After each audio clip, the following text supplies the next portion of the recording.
Hi everybody, my name is Gregor Gonda, and I'm going to be reviewing Ridley Scott's 1982 classic Blade Runner. The film is basically about the Tyrell Corporation, which creates synthetic human beings and animals for the purpose of slave labor in very, very harsh environments. And in a colony of these synthetic human beings, which are called replicants, on a colony not too far from Earth, a group of these replicants, 6 of them got away. They killed their captors and were capable of actually getting onto a ship and going towards Earth to figure out who they are, what they are. Basically, they were born with fake memories of a past that never was. Basically, their entire belief system is a lie. What they think, what they feel, is basically completely new to them, finding out that they aren't human beings. They are born with a thought that they are human beings. And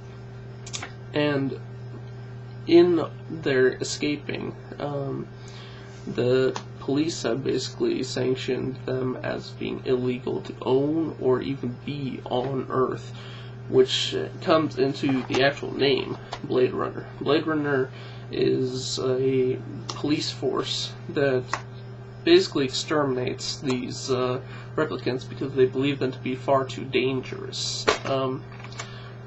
And Harrison Ford is the main Blade Runner, and he does an absolutely fantastic job as a conflicted human being, not really knowing if it's wrong or right what he's doing.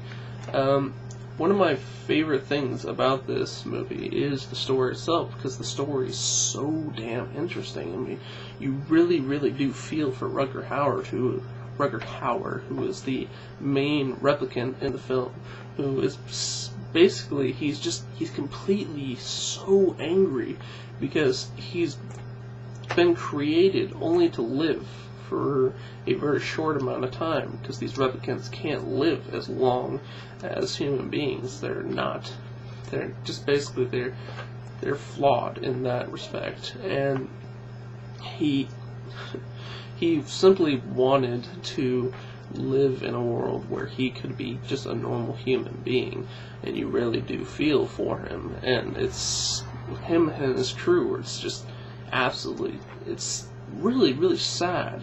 But it took me a long time for me to feel the way I do about it, the way I feel about Rutger Hauer's character now, because when I first saw him, I saw just a violent man lashing out against everyone he could, but that's not the case.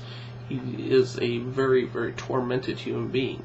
I could never imagine being a slave, and his character is what lived it. The next thing is the setting, which is Los Angeles in 2019 in Chinatown, and it's got this very, very, very retro, and it's got a future feel mixed together, because it's like normal life and like normal Los Angeles, but like they have these large pyramid buildings with lights all over them, like tons and tons of neon usage in the setting. I mean, the set is absolutely incredible. They did a really, really great job of creating this really cool, new, sleek universe.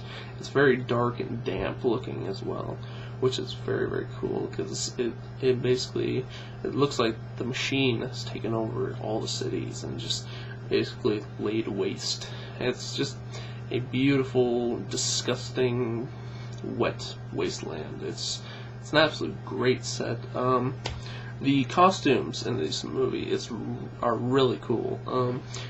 There are a ton of these really cool new fashion trends, like people wearing see-through clothing, these plastic clothes, and they got people with neon lights attached to their clothing, which is really cool. But they also include this very, very retro 1930s clothing, this noirish clothing that they have women with these large hats and the lace coming over the hat, and these big gaudy jackets and ridiculous hairstyles.